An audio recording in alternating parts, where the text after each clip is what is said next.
Tiravanachari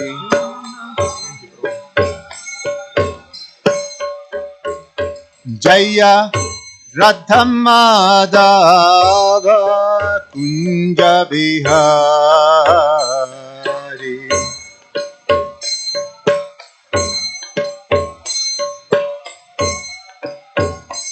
Jaya Radha Madhava Kunja Vihara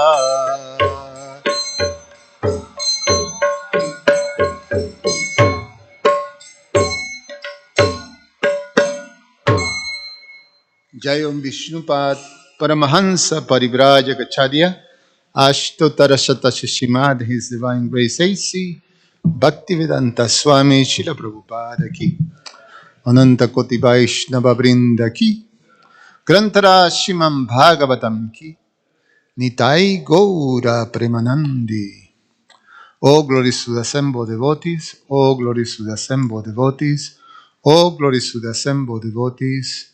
Oh, glories to Shishiguru and Shiguranga.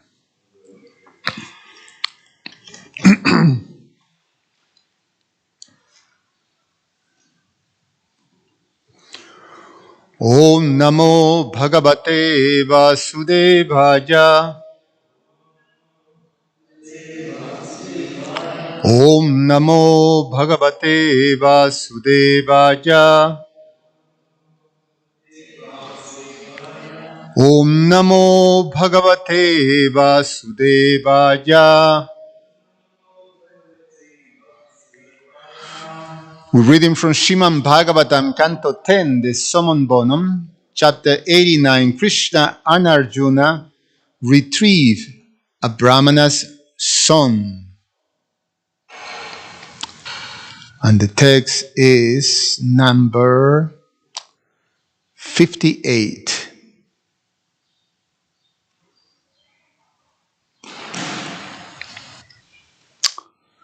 Di Dvijatmaya me yuvayor didrikshuna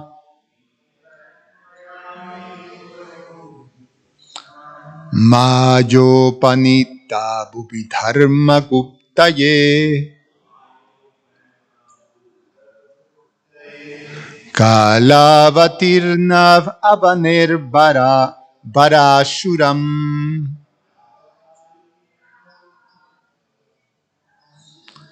Hatveha bhujas tvareyetan antime Dvijatmaya me yuvayor didrikshuna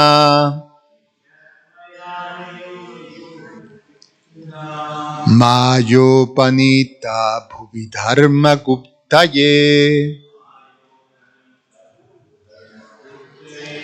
Kalavatirna vavanir barashuram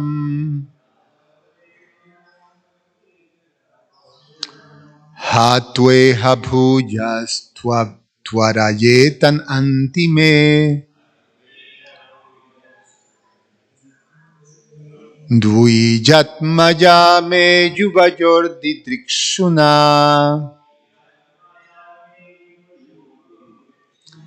Mayo panita bhuvidharma guptaye Kalavatirnav avaner bharashuram Hatveha bhujas tvarayetan antime. Please chant. Dvijatmaya me yuvayor didrikshuna Mayo panita bhuvidharma guptaye Kalavatirnad avaner varashuram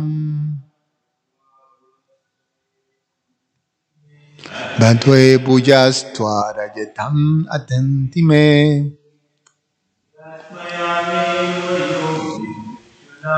Dvijamayame yuvayor didrikshuna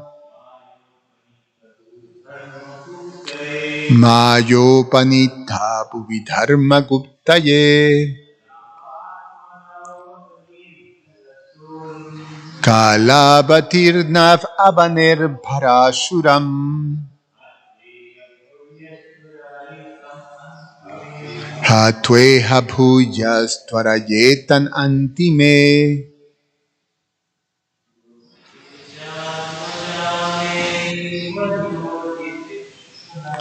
Dvijatmayame Yuvajor Didrikshuna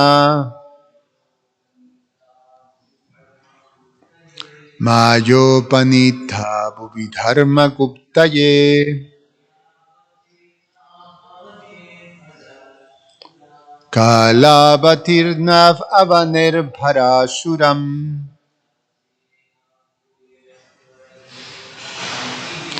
Vatveha Bhujas Turayetan Antime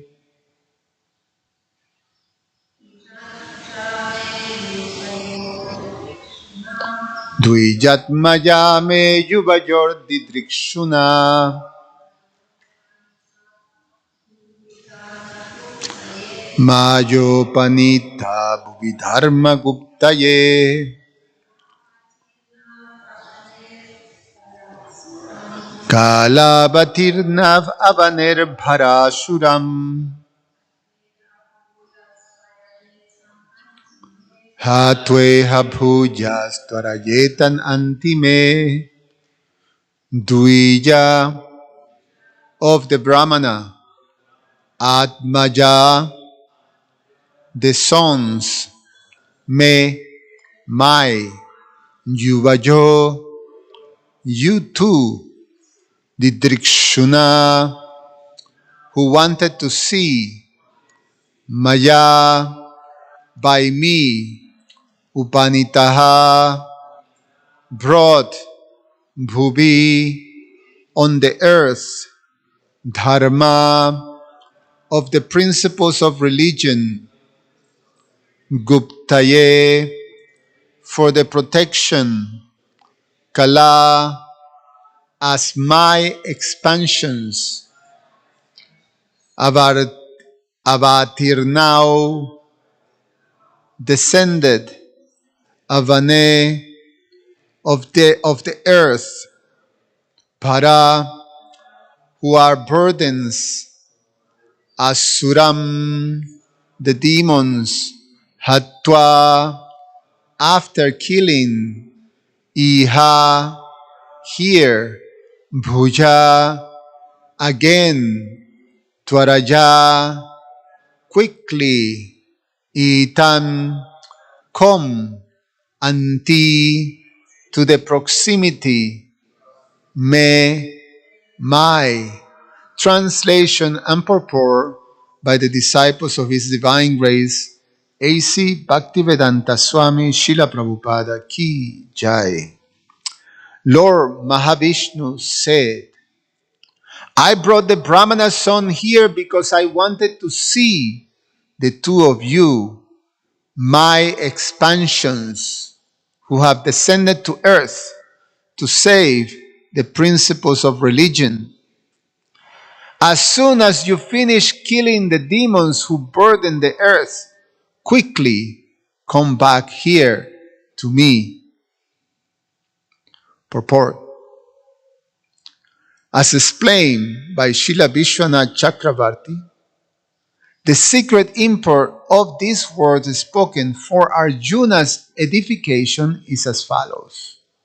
Quote, you too, who have descended along with your kalas, your personal energies, should kindly return to me after killing the demons who burden the earth.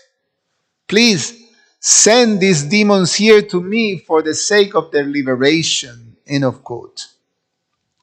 It is stated in the Sri Harivansa and in the second canto of Srimad Bhagavatam that the path of gradual liberation passes through the intermediate station of Lord Mahavishnu's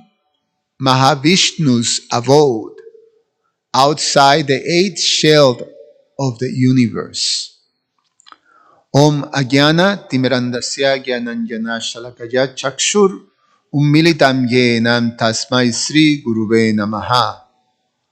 Nama Om Vishnu Padaya Krishna Prasthaya Bhutale Srimate Romapada Swami Niti Namine. Nama Om Vishnu Padaya Krishna Prasthaya Bhutale Srimate Bhaktivedanta Swamin Iti Namine. Namaste Saraswate Deve Gauravani Pracharine Nirvishesha Shunyavadi Pashatyade Shatarine Vancha Kalpa Tarubhyascha Kripa Sindhubhya Evacha Patitanam Pavanebhyo Vaishnavebhyo Namo Namaha. So what do you think? Is it confusing a little bit? What is Mahavishnu saying here to both Arjuna and Krishna? You are my expansions. That's what appears to be. But that's not the philosophy of the Bhagavatam. In the Bhagavatam, it is very clearly established throughout the whole Bhagavatam. In fact, throughout the whole philosophy of Bhagavad Dharma, it is established. Ete chamsa kala punsa Krishnastu Bhagavan Swayam. Krishna, it is Bhagavan Swayam, the original personality of Godhead.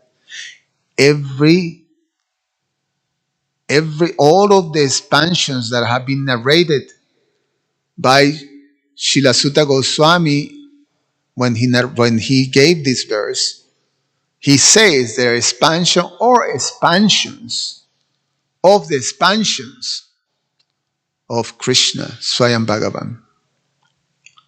But here, Sriman Bhagavatam, Srila Sukadeva Goswami is narrating this passage in which Lord Mahavishnu is telling Krishna and Arjuna, you are my expansions. You have descended on earth. Srila Vishwanath Chakravarti is quoted here that is explained, you have descended along with your kalas, your personal other expansions, and your personal energies. And then he say, after you finish the business that you have in earth, you return to me. What does this mean? Well, thanks to our Vaishnavacharyas, there's some clarity to this. That's why it's so important for us, just regular devotees who still have to grapple with the modes of material nature,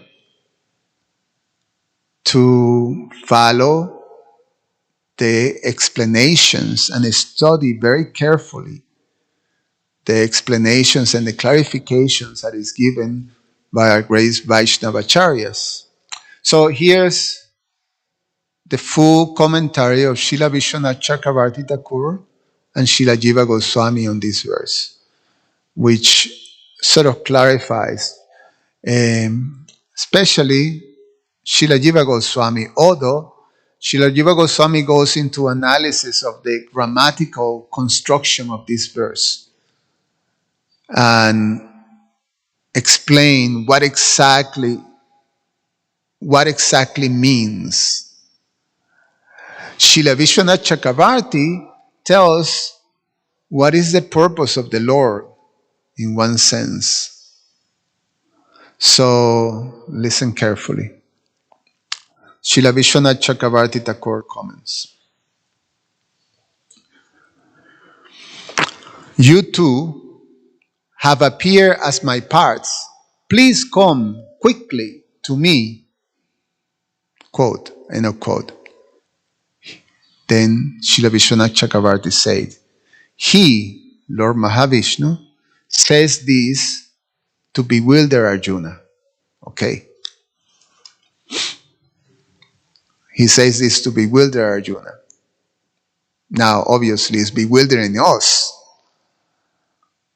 But let's find out why. Yeah, we know this is Krishna's Leela. Krishna's Leela is performed along with his Nitya Siddha devotees, like Arjuna. An eternally liberated soul that is a perfected being.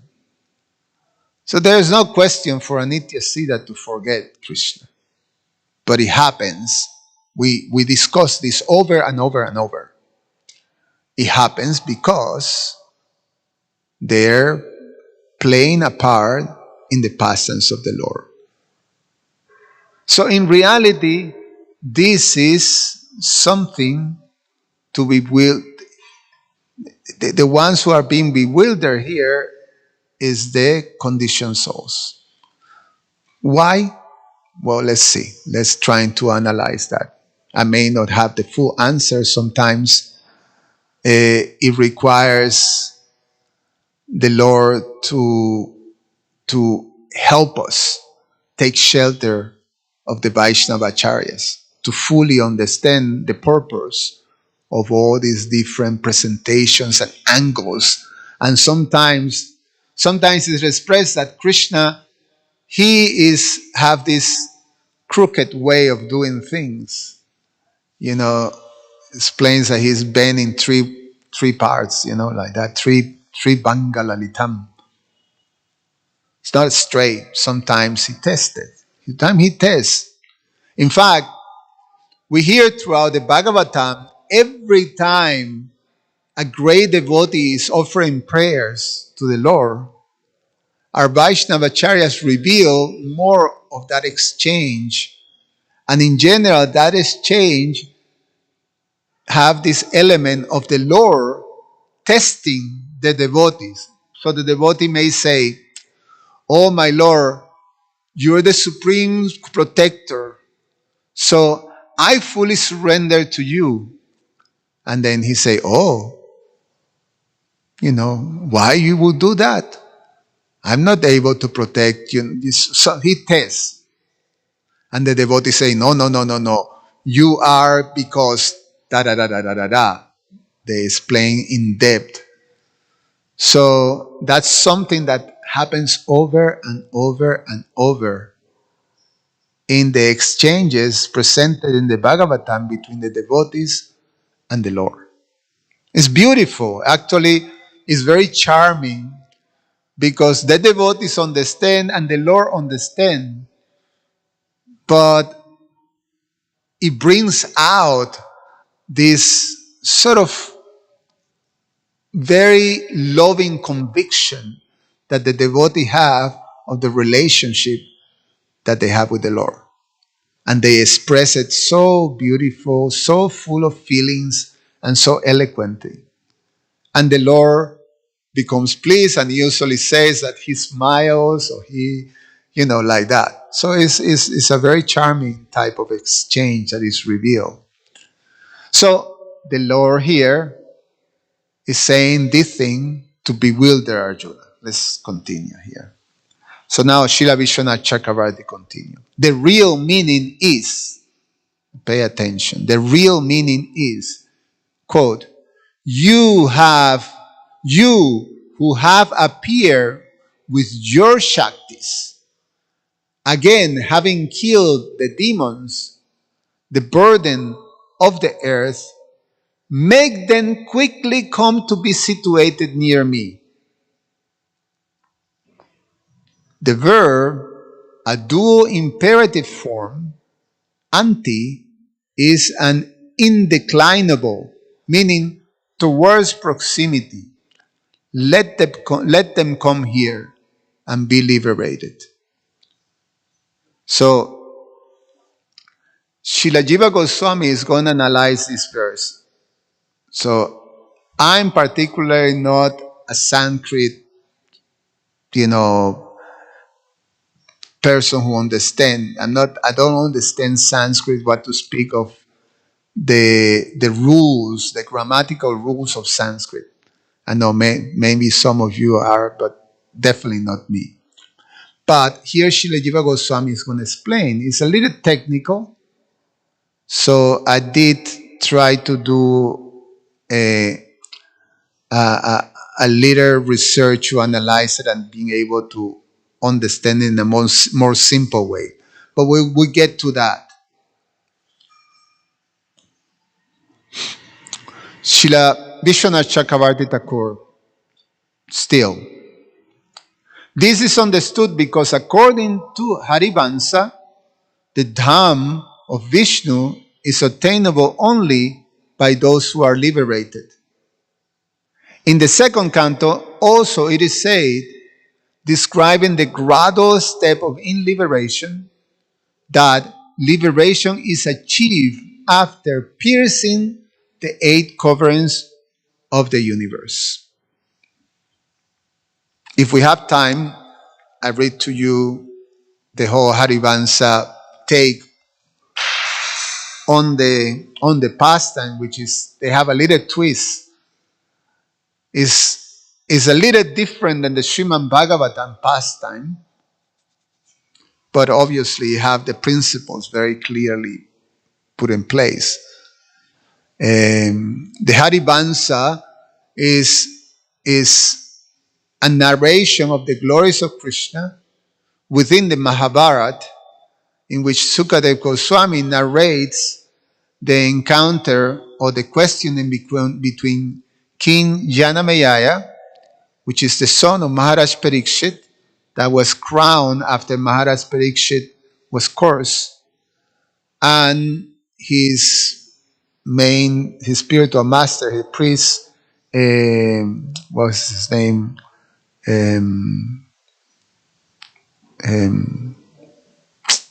It skipped my mind, but we may read from that. Let's see. Let's see if we go through this. Jiva Goswami, Srila Jiva Goswami. Mahavishnu expressed through his words that the two were greater than himself. Oh, two lords who have appeared with all your expansions and shaktis to protect the position of brahmanas and other aspects of dharma. I brought the sons of the brahmana to my abode because of the desire to see you two. When Arjuna asked, Krishna explained in the Harivansa, quote, he stole the children in order to see me. Krishna went for the Brahmana, otherwise he will otherwise not go there. So, getting a clear picture of the real meaning of this. This is not astonishing, for it is said, quote, Krishna possesses the form suitable for human pastimes to show the full capacity of his Yogamaya. That form astonishes even the Lord of Vaikuntha. It is the pinnacle of auspicious qualities and enhances the beauty of his ornaments. Srimad Bhagavatam 3.2.1. The rest of this verse should be explained. Here's Jiva Goswami, Srila Jiva Goswami breaking down the grammatical part. Quote, now that this has happened to you, you have seen us. What should be done? This is like Krishna asking Lord Mahavishnu. Again, killing the remaining demons on earth in order for them to come quickly near me, make the demons obtain liberation. This is Lord Mahavishnu explaining to Krishna. Krishna asks, what should we do now? You have seen us. And they say, finish the rest of the remaining demons in earth and make them quickly come to me so they can obtain liberation. So Now, according to Harivansa, the demons, on being liberated, come to Mahavishnu's abode. So they first have to be liberated. How they get liberated? Well, they died in front of Krishna, and therefore liberation. They either killed by Krishna or died in front of Krishna. Anti, so the word anti comes in the verse Ha tueha buyas twarayetan anti me, anti to the proximity. Anti is not conjugated particle with a dative meaning. With a dative meaning in order to come to me. So what is the meaning of dative? Dative, I look, and it means that is when something is directed at. You're the recipient of some action. So that is a dative when you receive that action.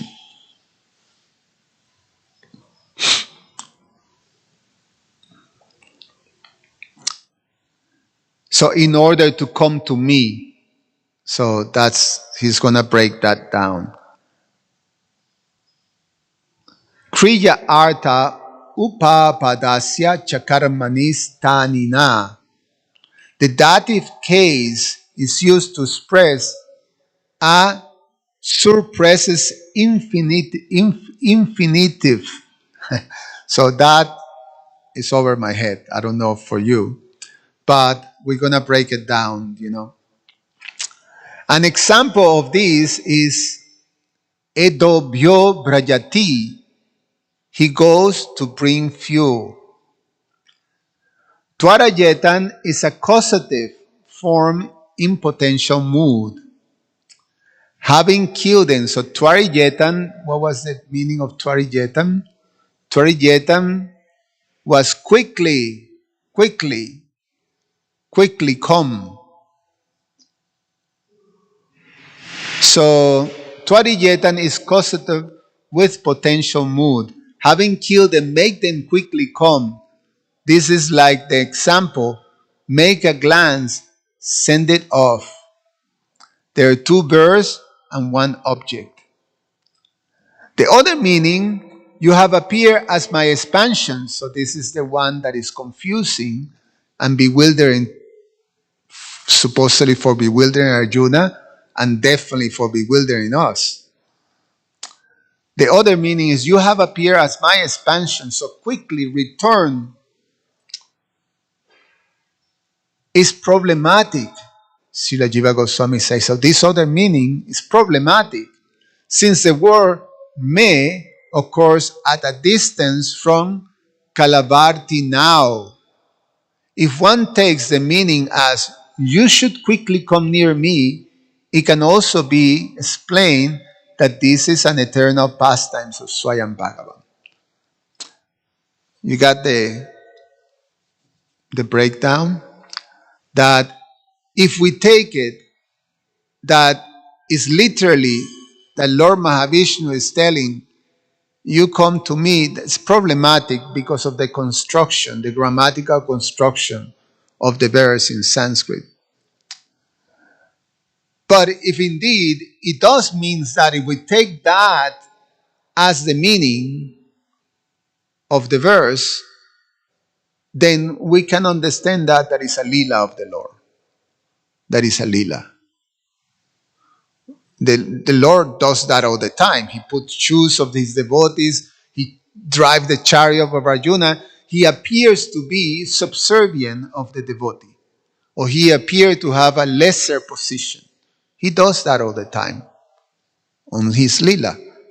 So this could be also understood as his lila. So there's a very nice way of simplifying this. And I'm going to read to you also. See, this is about the Sanskrit grammar, all the technical things that Srila Jiva Goswami was explaining.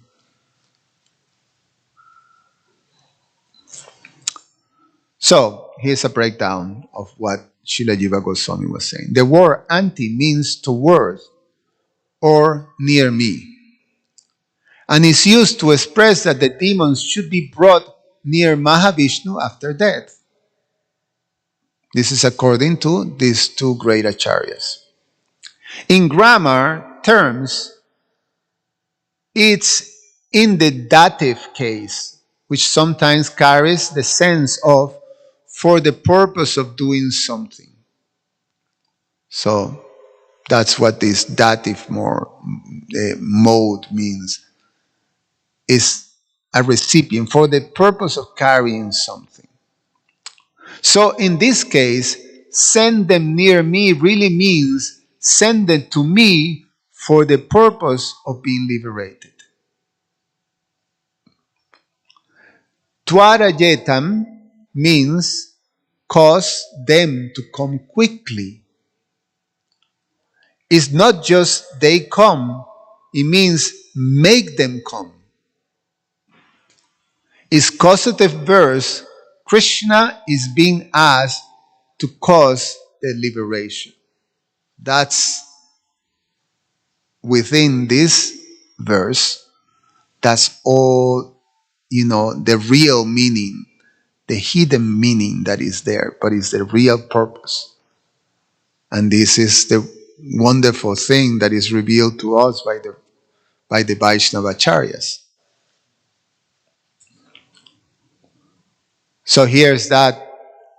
Why not interpret the verse as Krishna and Arjuna returning to Mahavishnu? The alternative reading, you come back to me, is grammatically weak, according to Srila Jiva Goswami, because the word me, to me, is far away from the word Kalavarti now, my expansions. That suggests the real meaning is not about Krishna and Arjuna returning, but about them sending the demons to Mahavishnu after killing them. Or, if it does mean Krishna and Arjuna should return to him, then it could be also taken in a deeper spiritual way. This is all part of Krishna's eternal pastimes. And Mahavishnu is just playing a role in that divine drama. It's nice, no? We can follow that. So, we have time, so I'm going to read you the pastime narration, this pastime from the Harivansa Purana, which is sort of very sweet. A little different. Now, another bewildering thing, sometimes we hear in the presentations of different Puranas, differences in the details of the pastime. But as my spiritual master explained, quoting our Vaishnavacharyas, that this happens quite often because these are cyclical pastimes. They happen in another kalpas. And Krishna likes variety. Variety is the mother of, what does it say? Is the mother of enjoyment. So there's slight varieties in the same pastime, but the principle remains the same. So there's a little variety here, but in fact, the principles obviously remain the same, the teachings.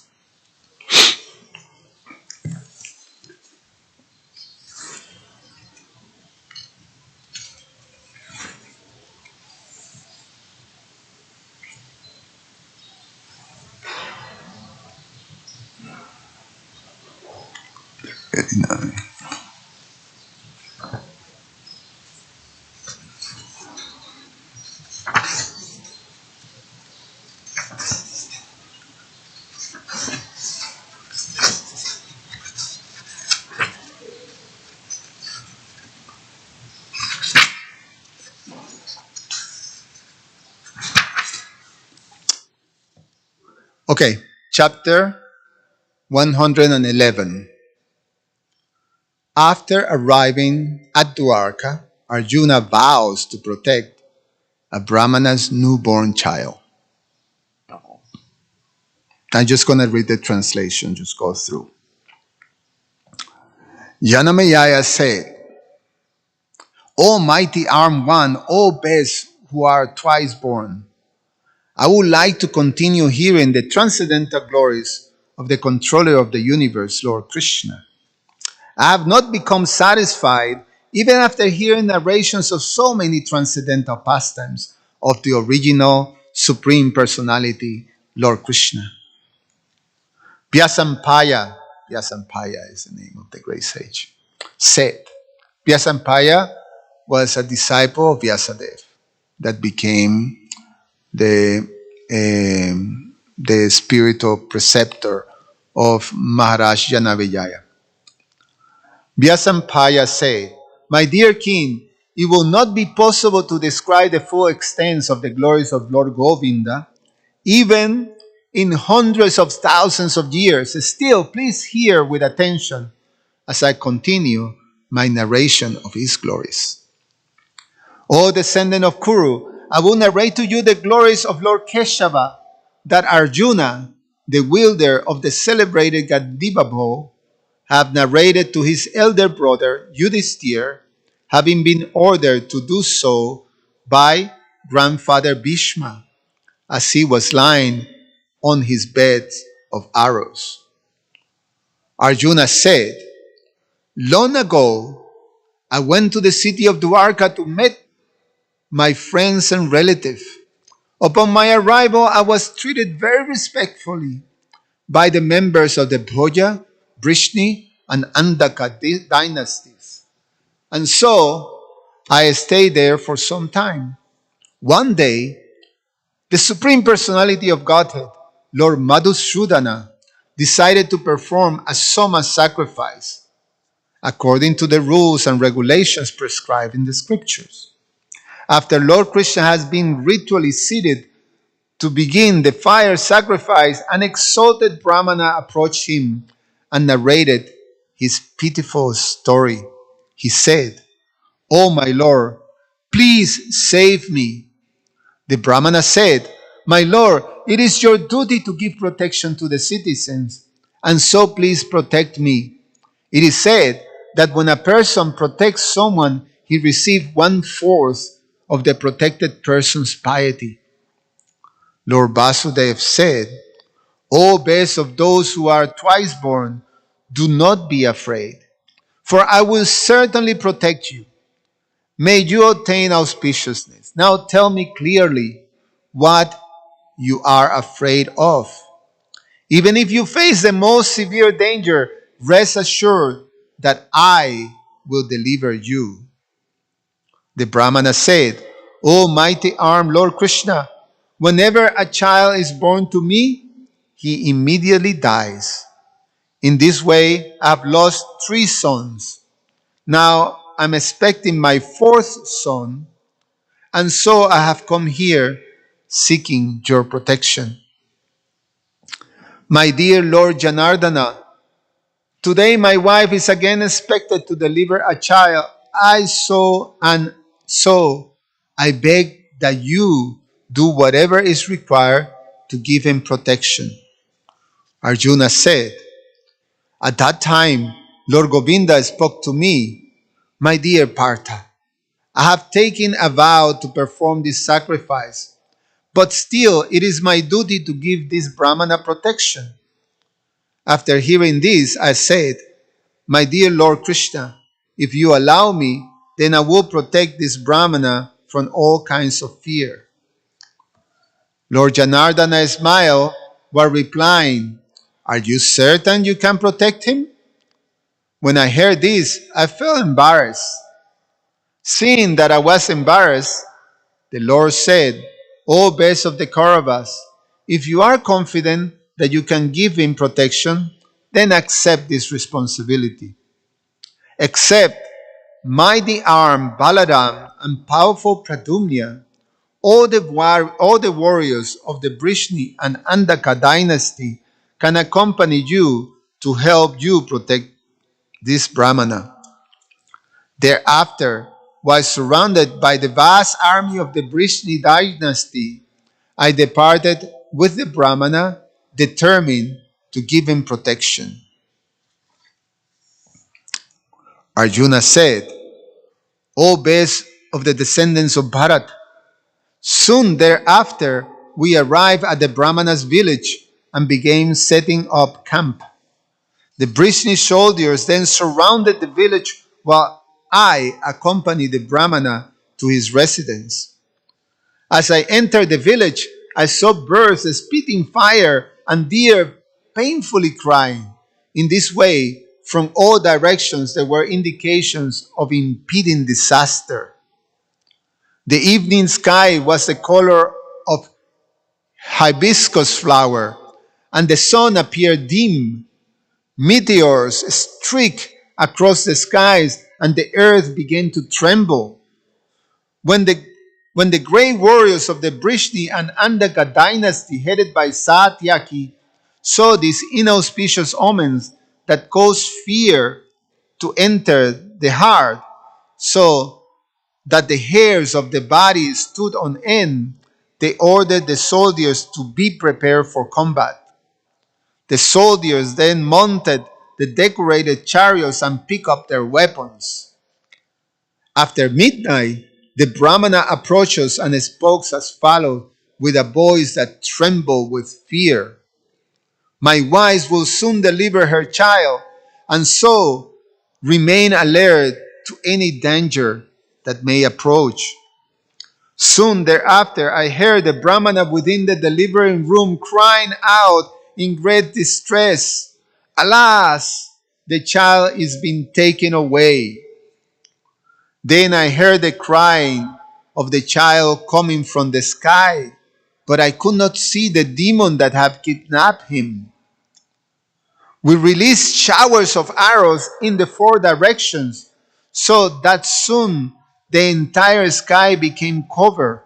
And yet, after all that was said and done, the newborn child was gone. After the newborn baby was thus kidnapped, in a fit of rage, the Brahmana began to chastise me with very harsh words. All the efforts of the heroes of the Brishni dynasty has been absolutely futile. Indeed, because of this, I was so distressed that I almost lost consciousness. In this condition, the Brahmana rushed towards me while speaking as follows. O sinful-minded one, you have promised to protect my newborn child, but you failed to do so. Now listen to these words you deserve to hear. You brag about yourself uselessly, thinking yourself to be very great because you are an associate of the all-knowing Lord Krishna. Had the Supreme Lord Govinda been here today, this tragedy would never have occurred. O fool! Just as a Kshatriya who protects a citizen receives one-fourth of his piety, so a Kshatriya who fails to give protection to a citizen shares his sins. You promise that you will give me all protection, but you are incapable of giving protection to anyone. This Gandiva bow of yours is useless, just as are your prowess and reputation. I did not utter a word in defense of myself to the Brahmana. I simply took all the principles of the Brishni and Andaka dynasty and returned to where Lord Krishna was engaged in performing sacrifice. After arriving at Dwarka, I met Lord Krishna and felt utterly ashamed at heart. Lord Govinda immediately observed how I was deeply immersed in an ocean of lamentation. At that time, the Brahmana also arrived there, and upon seeing me, he began to chastise me as follows in the presence of Lord Krishna. Alas, I am a fool for placing my faith in the words of this cowardly Enoch. How you say that? Enoch? Eunuch. In the situation where Pradyumna, Aniruddha, Balaram, and Krishna were unable to protect me, how could I believe that someone else would? Fire on Arjuna, whose talks have no value. Fire on the bow carried by Arjuna, whose boasting words have proven false. This foolish person is himself harassed by providence, and yet he volunteered to help me.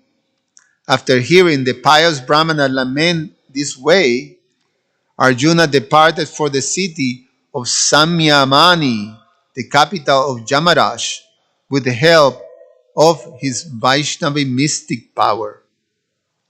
Arjuna could not locate the Brahmana's death zone and in the abode of Jamaraj, and so next he went to the abode of Indra, Agni, Nirti, Soma, Udichi, and Varuna.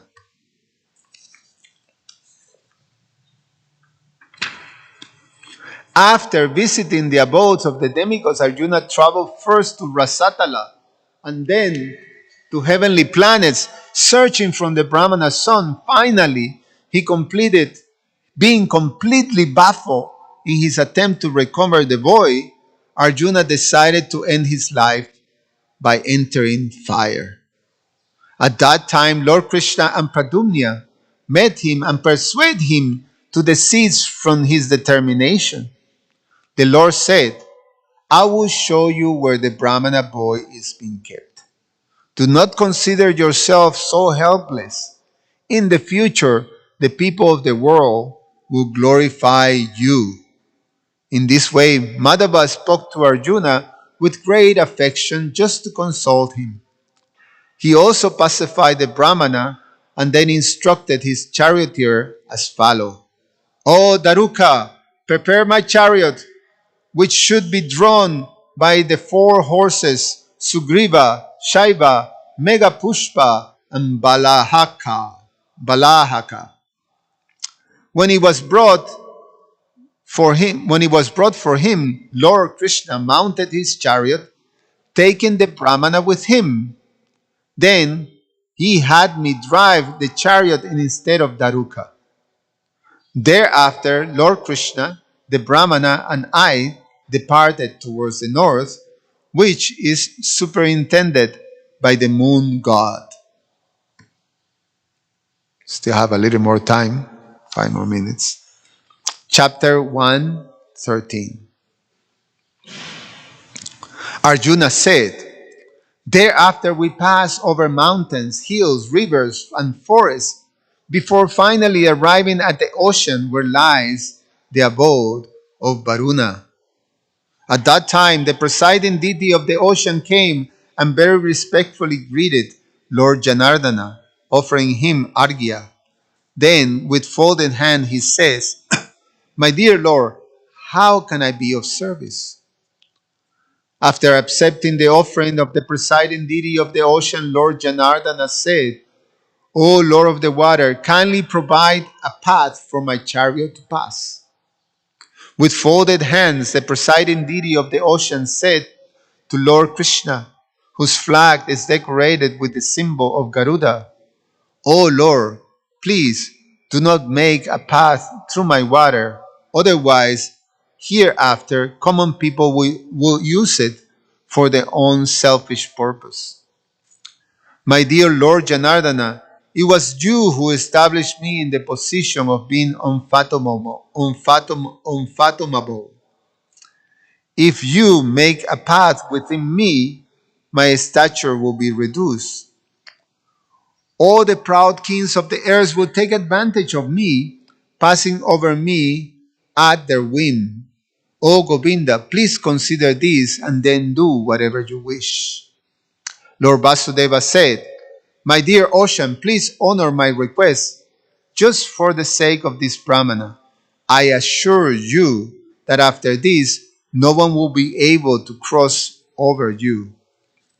Fearing a curse, the presiding deity of the ocean replied, "My dear Lord Janardana, let it be so.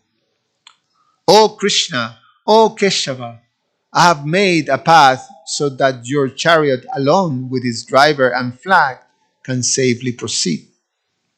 Lord Vasudev said, "O Lord of the rivers, I have previously given you the benediction that you will never be dried up. Just part your water for enough time so I can cross beyond you.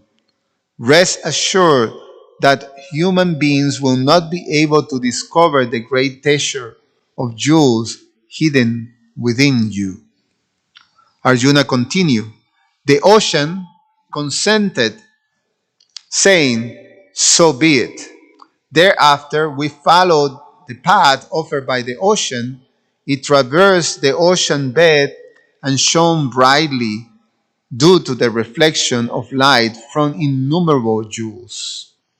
After crossing the ocean, we arrived at the province of Northern Kurus, from where we proceed further north. Within a moment, we pass over the celebrated Gandhamadana mountain. Thereafter, the predominating deities of seven celebrated mountains, Jana, Jayanata, Vaijayanta, Nila, Rajata, Mahameru, Kailash, and Indrakuta, appear before Lord Krishna. All of them had different complexions and dressed very wonderfully. The predominant deities of the mountains joined their palms and spoke as follows with great respect. "My dear Lord Govinda, what service can we perform for your satisfaction?"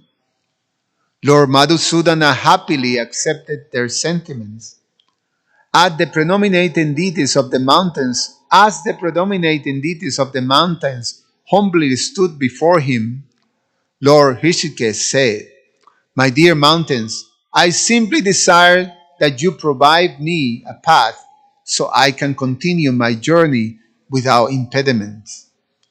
Accepting Lord Krishna's request on their heads, the predominating deities of the mountains immediately gave way for him to proceed.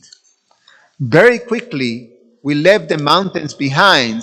Indeed, this journey astonished me because the Lord's chariot moved in a most wonderful way, without being obstructed, just as the sun moved across a cloudy sky without impediment. Our chariot passed over the seven islands with the seven prominent mountains and seven oceans, and then many other planets and mountains before entering a vast and dense darkness. The horse experienced great difficulties pulling the chariot through the dense darkness. Indeed, we could feel the dense darkness as having a consistency like mud. That dense darkness then appeared to us like a great mountain. At that time, the horse came to a halt at the foot of the mountain. Lord Govinda then dispelled the dense darkness with his chakra, and the chariot proceeded without further delay. Finally, when our chariot emerged from the dense darkness and entered the light, my fear of perishing vanished. Then I perceived a glaring effulgence that pervaded the entire universe. And as my eyes became accustomed to it, within I saw a person. Lord Rishikesh then entered the effulgence and disappeared, and I and the Brahmana remained seated upon the chariot. Soon thereafter, Lord Krishna emerged from the transcendental effulgence along with four sons of the Brahmana. Three of these boys were those who had previously been abducted, and the fourth was a newborn baby that Arjuna has failed to protect. Lord Janardana presented the four boys to the Brahmana. When the Brahmana saw his sons, he became filled with joy and also was exceedingly pleased. In fact, the entire incident filled me with great wonder. O descendant of Bharat, thereafter, taking the Brahmana and his son with us, we returned home to Dwarka. Indeed, we returned to Dwarka before noon the same day, even though we have traveled to the universe and beyond. Seeing this, I was struck with wonder. Lord Krishna then fed the Brahmana and his sons sumptuously and also gave them a great deal of wealth before binding them farewell. Jai. Now, there's another chapter, but I think we run out of time. 832. Let me see.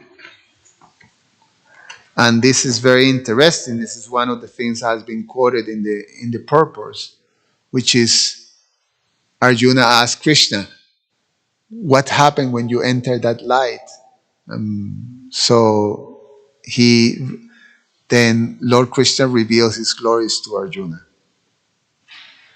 Should we read a little longer? Maybe another 5 minutes? It will put you closer to the arti. I find it really beautiful. So, chapter 114.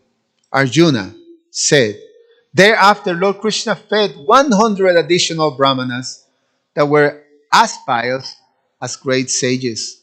After doing so, the Lord felt greatly satisfied at heart. Lord Krishna then sat down with me and along with members of the Vrishni and Boya dynasty had his meal. While eating, the Lord began to narrate some wonderful stories.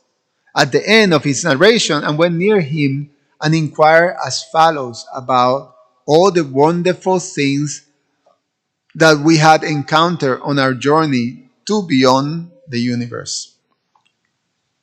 O lotus-eyed Achyuta, how did you tame the water of the ocean? How did you penetrate the great mountains to continue your journey?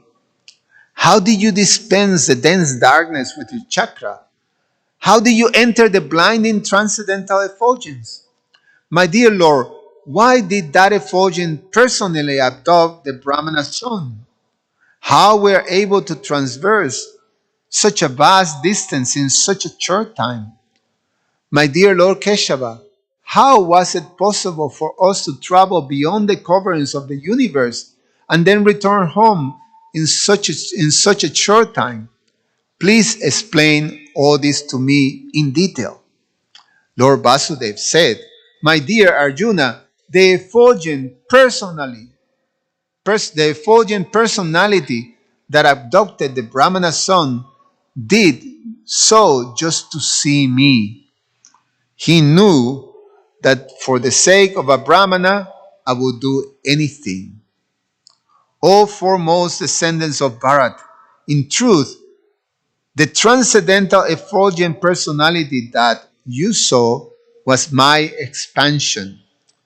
That blinding effulgence is nothing but the luster of my transcendental body. That superior potency of mine is sometimes manifested through the living entities and sometimes not. Great souls who become liberated from matter by the practice of yoga enter that eternal effulgence. O Partha, the Brahman effulgence, which is the dividing line between the spiritual and material world, is the ultimate goal of those who follow the path of Sankhya Yoga, Karma Yoga, and the execution of great austerities. You should know that the Brahman effulgence is not different from me, being a manifestation of my energy. The water of the ocean that I pass through is also a fragment of my splendor. It was I who parted the ocean so that we could continue our journey. The 7 mountain deities that you saw possessing various forms and colors are also fragments of my splendor. And the dense darkness having a moody consistency is also a manifestation of my energy. I manifest a dense darkness so I can also dispel it. It is I who cause the death of all conditioned living entities, and I am eternal religious principles. I am the moon, the sun, mountains, rivers, and lakes. The four directions exist within my universal form. I am the creator of the four varnas and four ashram. You should understand that I am the creator of the four classes of living entities. Arjuna said, O Supreme Lord, O Controller of the living entities, O Master, O Supreme Personality of Godhead, my obeisances unto you. Having taken shelter of you, I would like to hear about your glories in great detail. Lord Vasudeva said, My dear son of Pandu, you should understand that Brahman, the Brahmanas, austerities, truth, material bondage, and liberation have all emanated from me.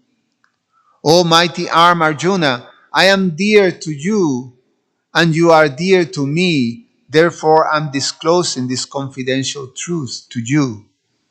I am the Rigs, Shama, Yayur, and Atharva Vedas, the great sages, demigods, and sacrificial performances are fragmental parts of my opulence. See, let me keep going. Well, it's almost finished. Okay. All Partha, earth, water, fire, air, sky, the moon, the sun, day, night, fortnight, month, seasons, minutes, hours, years, mantras, scriptures, knowledge, and the object of knowledge are all manifestation of my opulence.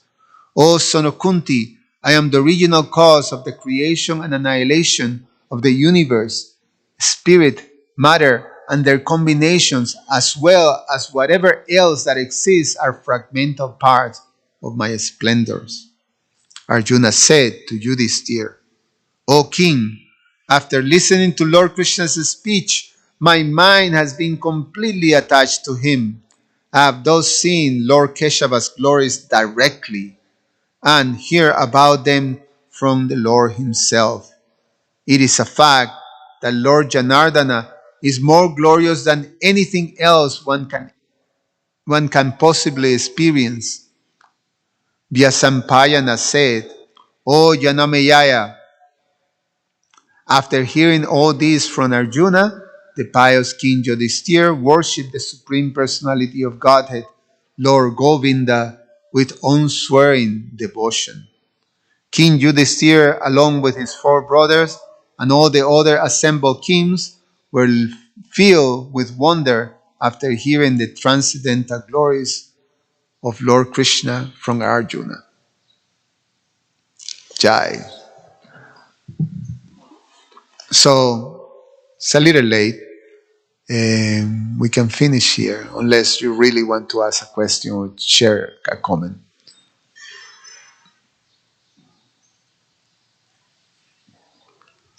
Subhakrit Prabhu. Hare Krishna Prabhu, thanks a lot. It's nice here.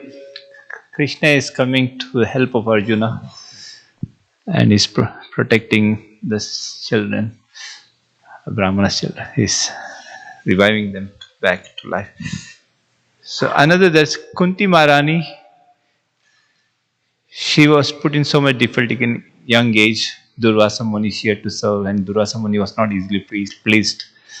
And she had to face, then she married Pandu, and he went to fight. So she was in trouble, and then Pandu brought Madri, and then she was the cause of his death.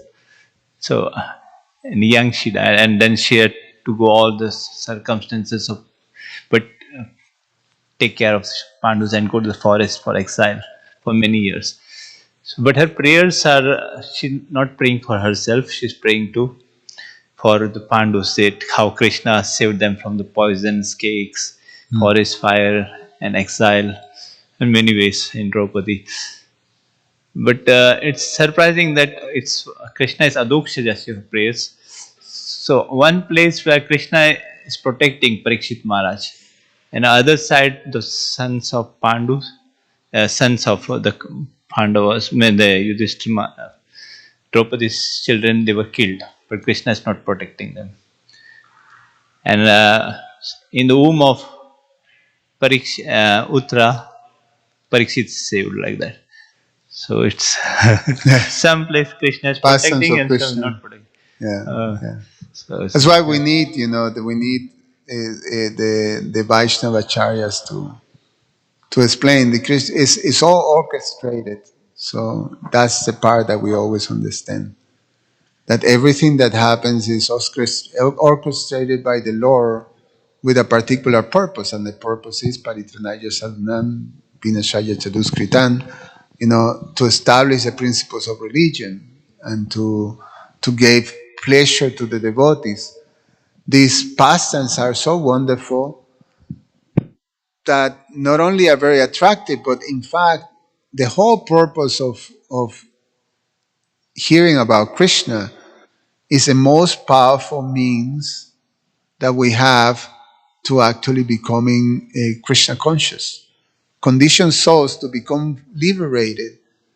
That's the most important or powerful, effective means, the process of hearing the glories of the Lord. And that's the whole message of the Bhagavatam. The Bhagavatam goes at that essence that you use Shravanam Kirtanam Vishnu Smaranam. That's the thing to do. So that goes beyond jnana, yoga, karma, whatever, like that. So, yeah.